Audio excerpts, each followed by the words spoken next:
Father? I've been thinking a great deal, and I've decided on my last request. Yes, what is it, my son? I want to see Mr. Holmes. Who? Mr. Sherlock Holmes, the detective. If there's any chance to prove my innocence, he's the one who can do it. You've got to bring him to me, Father. Very well, Edward. If the man can be found, I'll have him brought here. Mr. Sherlock Holmes.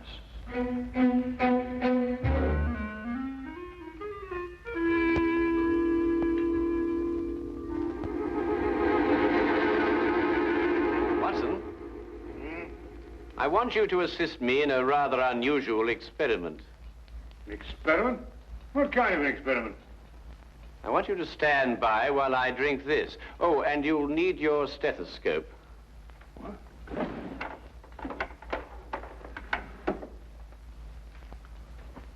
I say, Holmes, is it lethal? Of course not. You don't think I take a chance like that, do you? Are you ready?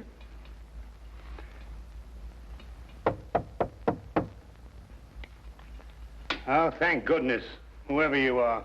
Oh, dear. Come in, Lestrade, come in. Delighted to see you. Well, this is a warm welcome. Well, now, sit yourself down, make yourself at home. No, I won't, thank you very much. Tell me, social call? No, not exactly. Oh, what's the trouble, Lestrade? Do you remember the Phyllis Brighton murder? Oh, yes, of course. Brighton. She was stabbed, wasn't she? That's right, by her husband, Edward Brighton. About an hour ago, he made known his last request. Rather an unusual one. Oh, what was it? You. Me? Why? Well, no explanation. Simply wanted to see Sherlock Holmes. And you know, Holmes, wherever it's humanly possible, we try to fulfill these last requests of condemned men. Naturally. And I take it that his execution is imminent then, Lestrade. Yes, at dawn. He has about 7 hours to live. Come on then, Watson. We have little time to lose. If a man calls for me in his final hours, it may mean that we too shall be called upon to fulfill a final request. And 7 hours is little enough time when a gallows is at the end.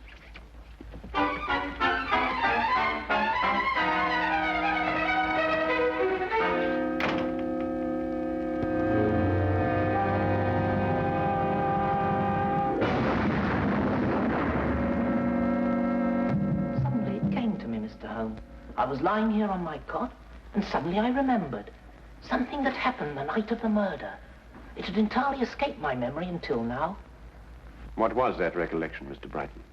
I'm afraid it won't make sense to you until you understand some of the other facts in the case. Oh, yes, of course.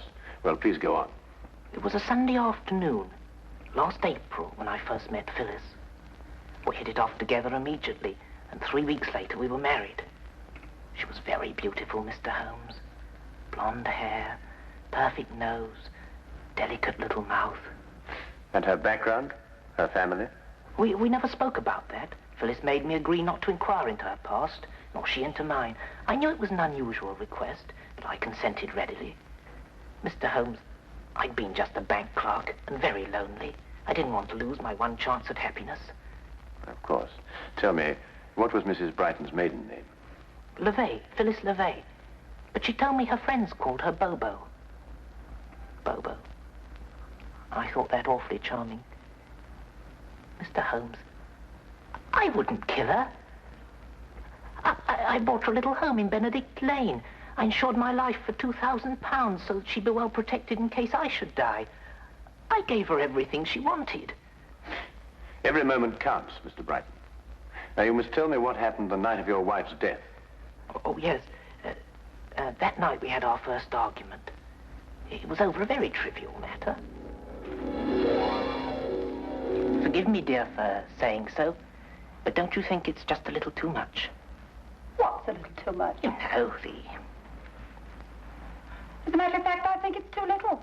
Now, really, Phyllis, it doesn't improve your appearance. It makes you look, Cheap?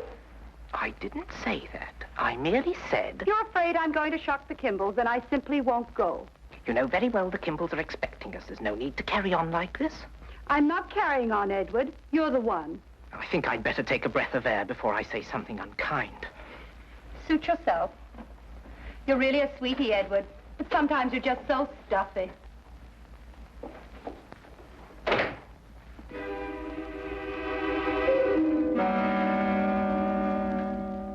That was the extent of it, Mr. Holmes. It was just a mild little row. But at the trial, the neighbors testified we had a violent argument that night. To this moment, I can't understand why they should say such a thing. After you left your wife, what did you do? I merely walked. I don't know exactly where. I just walked. After a while, I began to think of some way to apologize to Phyllis. I didn't want to make her unhappy, even over the smallest thing. I must have traveled a good long distance when suddenly I began to feel ill. Ill?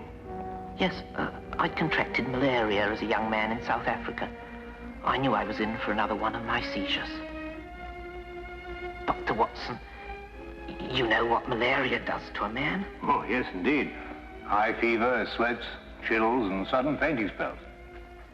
That's it. With the first chills, I instinctively turned back towards the house. I had medicine there that would lessen the effect of the attack. I wasn't aware of the street or anything around me. Each step I took became a struggle.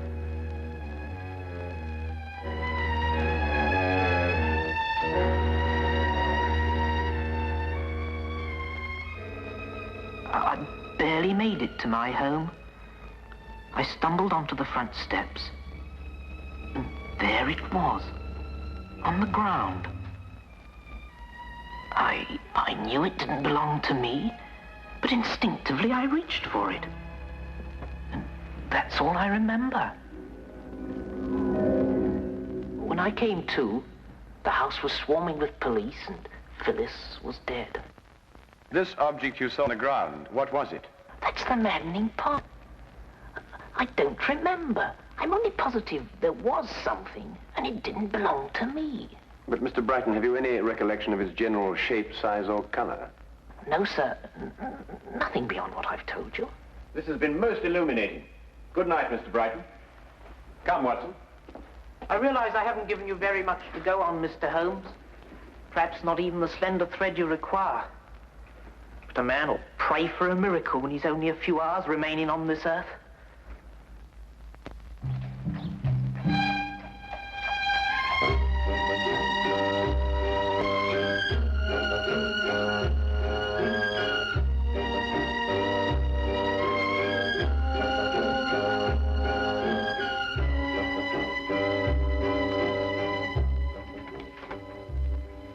Ah, Holmes, come in. What did Brighton want? Lestrade, may I see the items that you took from Edward Brighton's pockets when he was arrested? No, I said, may I see? Oh, very well. Wilkins, bring over Brighton's effects, will you? Well, I don't want to seem pessimistic, Holmes, but you think this poor chap's got a chance? No, I'm afraid all the evidence proved conclusively that he had a violent quarrel with his wife, then murdered her in a fit of rage. These mild-mannered clerks are always the ones. Oh, thank you, Wilkins. There you are, Holmes. There's nothing unusual in there. Keys, handkerchief, wallet, and so forth. Yes, just as Lestrade says, nothing there but common to garden personal effects, Holmes. Well, I, for one, wonder where we go from here. We go to 14 Hanover Place, Watson. Beg your pardon? What are we going there for? That's the address of the tobacconist who prepared this mixture. Yes, I can see that's the address, but I still don't understand. Quite obvious, Watson. Brighton in his cell was smoking the inexpensive, ordinary sea shanty brand of tobacco. Well, that's a specially prepared blend, only made for the well-to-do connoisseur. You'll note the burley base, a touch of latakia, and a certain amount of yenijay leaf. Extraordinary olfactory perception, Holmes. But what has the man's smoking habits to do with the case? Perhaps everything, Lestrade. It's my guess that Phyllis Brighton had a visitor that evening, while Edward Brighton was roaming the streets. And this is the something that he picked up on his return. The something that he couldn't recall. Come, Watson. The scent of this tobacco may very well lead us to the real murderer. And we have little time to lose. Good night, Inspector.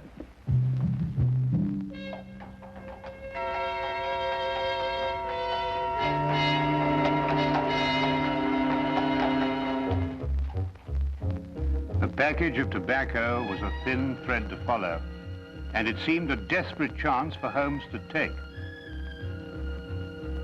With only a few hours standing between Brighton and death, there was no time for false leads that would have to be abandoned. A mistake now could mean disaster.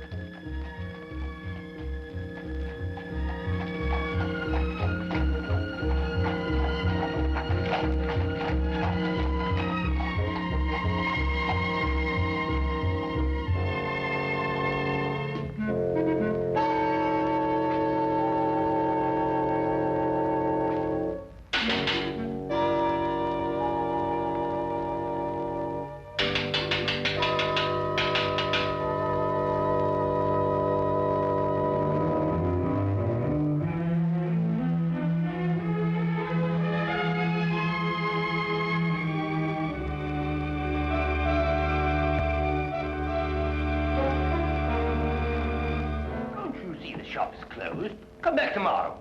Tomorrow will be too late. We must see you now. What about? Murder. Murder? Murder.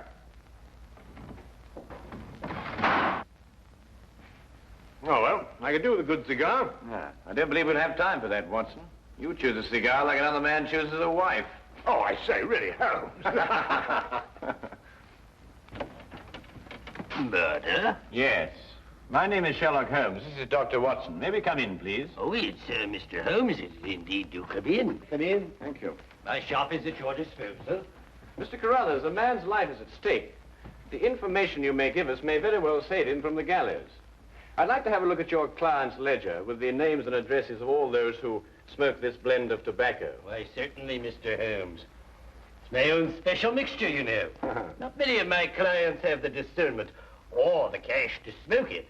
I hope this will be some help to you. But I say, Holmes, there's at least 50 names on that list. It'll take days to check through all of them, and time's getting desperately short. Aha. Mr. Langsley Prime, 8 Groveley Square. Langsley Prime? Who's he? I haven't the slightest idea, but we must get to him immediately, Watson. But now, why Langsley Prime amongst all those names? Because 8 Groveley Square is in the dock section of the city, and all the other addresses in the ledger were in the more fashionable neighborhoods. Doesn't that strike you as unusual? Yes, it does, now you've come to mention it. Whereas you may recall, Watson, that the late Mrs. Brighton didn't wish to reveal her background. I think we may therefore assume that it was of a somewhat questionable nature. Yes, true. And 8 Groveley Square is in a questionable neighborhood. Well, these are slight leads, I grant you, Watson. But we haven't the leisure at our disposal for more thorough investigation. Our one critical factor now is time. Thank you very much, Mr. Carruthers, for your assistance, and good night. Good night.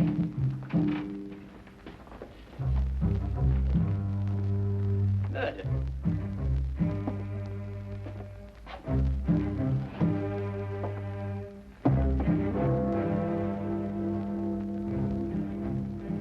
$10. 6 more hours. Inspector Lestrade, do you really think Mr. Holmes will discover anything? If there's anything to be discovered, he's the man to do it. I wonder where he is now. It seems impossible. All I could give him were a few hours of vague memory.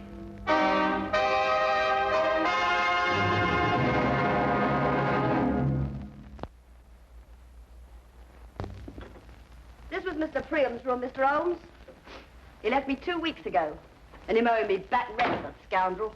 Did he leave you an forwarding address, Mrs. Chivy? Ooh, not him. He just left a note saying he was gone and got a job, that's all. Tell me, Mrs. Chivy, what sort of a man was he? I mean, what did he look like? Well, he was tall and kind of handsome, you might say. Then again, you might not. What do you want him for? He's not in some kind of trouble, is he? Not necessarily. You're not here to give him the £2,000. £2,000? He was always talking about how he was going to get his hands on £2,000. And him owing me rent. Thank you very much, Mrs. Chivy. You've been most kind. Yeah, but when you see him, you tell him I sent my money. From now on, all rent in advance. Well, Watson, that's one more link in a strange chain of events. Tell me, what's the time now? Must be after 10. Ah, then we just have time to get to the theater. The theater? Yes, we don't want to miss the last act. Now, look here, Holmes, you can't do a thing like that. I mean, the theater at a time like this.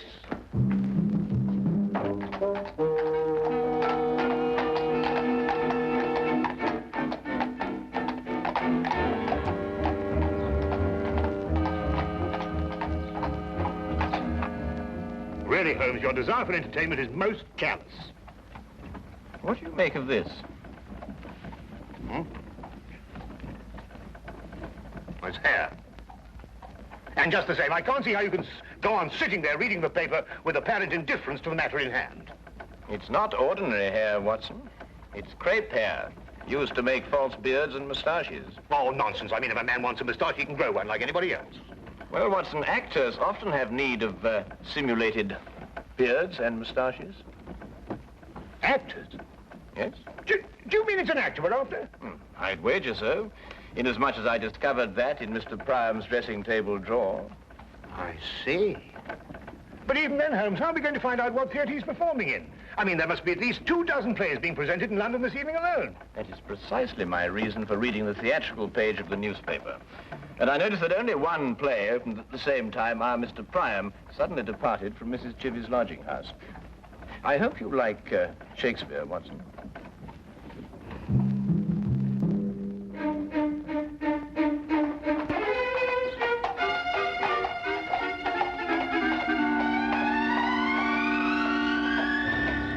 Nobody goes backstage. Those are my orders. But my good man. If you're from the costumes company, you can't touch a thing until after the show. Mr. Pettifoot says he'll be able to pay by the end of the week. I am not here for the costumes. I'm here on a very much more important matter, one in which every moment counts. Mr. Pettifoot says? See here. This gentleman here was Sherlock Holmes. Sherlock Holmes, the detective? Yes. Checkmate.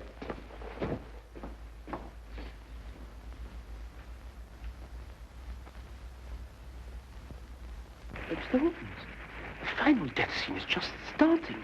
I can't ring down the curtain until it's all over.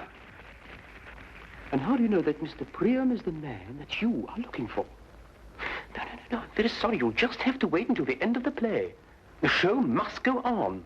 My dear sir, a man's life is at stake. With all due respect to the bard, I may be forced to tread the boards myself. Holmes? Holmes, where are you? Oh. I nearly broke my blasted neck finding you. Watson, this is Mr. Pettifoot. Pettifoot. What? Foot. You know. Foot. Oh, I beg your pardon. Mr. Pettifoot, my friend and associate, Dr. Watson. How do you do? How do you do? Mr. Pettifoot refuses to lower the curtain, Watson. Absolutely. The tradition of the theatre does not permit it. Now, I must ask you gentlemen to leave. Leave. Oh, please, leave. Oh, very well. Come on, Watson. It is the cause. It is the cause, my soul. Let me not name it to you, you chaste stars. It is the cause. Yet I'll not shed her blood, nor scar that whiter skin of hers than snow, and smooth as monumental alabaster. Yet she must die, else she betray more men.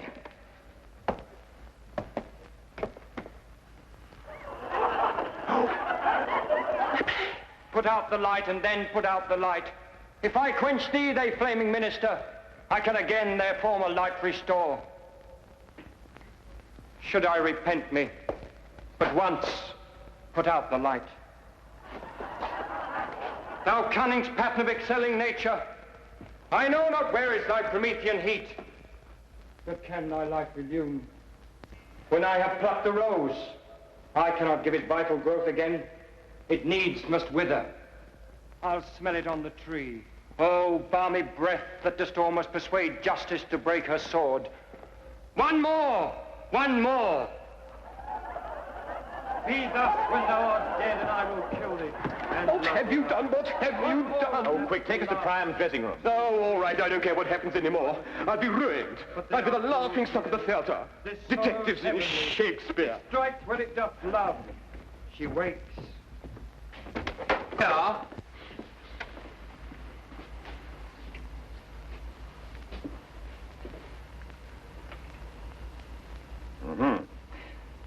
Well, the final thread is woven, Watson. Or should I say, rather, that every hair is at last in place. The two match. Perfectly. What is going on? What are you two madmen doing? Mr. Pettifoot, you can be of assistance to us in a drama even more important than the performance on your stage. In fact, you can help us to save a man's life. I can? You can indeed. Now listen very closely. When Mr. Priam comes in here... What time's it now, Inspector? 11:20. It's odd. Each minute's like an hour, but each hour's like a minute. There's still time. No. I'm afraid it's too late. Telephone call for you, Inspector Lestrade. Very important, sir. Oh, thank you, officer.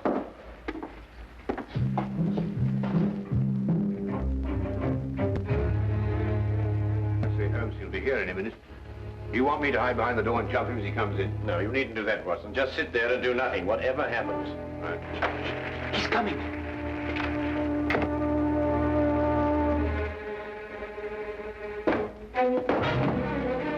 You! How dare you? You ruined my scene! That, I believe, will only be the least of it. Well, who are you and what do you want? In answer to your first question, my name is Sherlock Holmes. In answer to your second, I want you for the murder of Phyllis Brighton. Murder? Phyllis Brighton? Better known in theatrical circles as Bobo LeVay. Get out of my dressing room. Your acting stands you in good stead, Mr. Priam. You've almost convinced me of your innocence. However, acting and life are two quite different things. Tonight, on the stage, you murdered the girl Desdemona in make-believe. A month ago, you murdered a woman in a more sordid drama. You may as well continue this farce. The stage is all yours. Thank you. I shall try to be brief. You and your ex-partner planned what seemed to be a simple but clever scheme. She would marry some poor, unsuspecting soul, and you would murder him. And then the pair of you would share the insurance policy. Ridiculous. And it might have worked, but for one thing. Phyllis fell in love with Edward Brighton. I don't know what you're talking about. I don't know any Phyllis or any Brighton. Then perhaps, Mr. Priam, you are familiar with Romeo's lines. How oft, when men are at the point of death, have they been merry? Get out of here! I've heard enough! Not quite enough, Priam. It was you who had the vicious argument with Phyllis Brighton when she refused to continue with your scheme. And it was you who, in a fit of jealous rage, stabbed her to death. And so shall you die! Holmes! Let me go! Let me go! I came here as soon as I got your telephone message, Holmes. What's going on here and who's he? No time to explain now, Lestrade. I want you to arrest this man and order a stay of execution for Brighton. I'll be able to prove conclusively in the morning that Brighton is innocent and this man is guilty. All right, Holmes, I'll take your word for it. You'd better come along with me.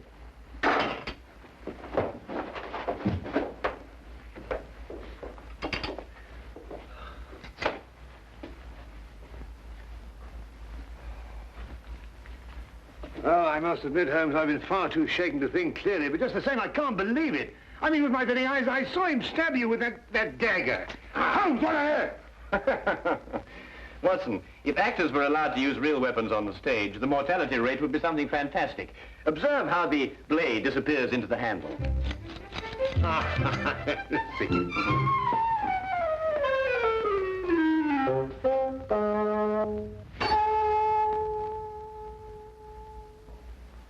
Holmes.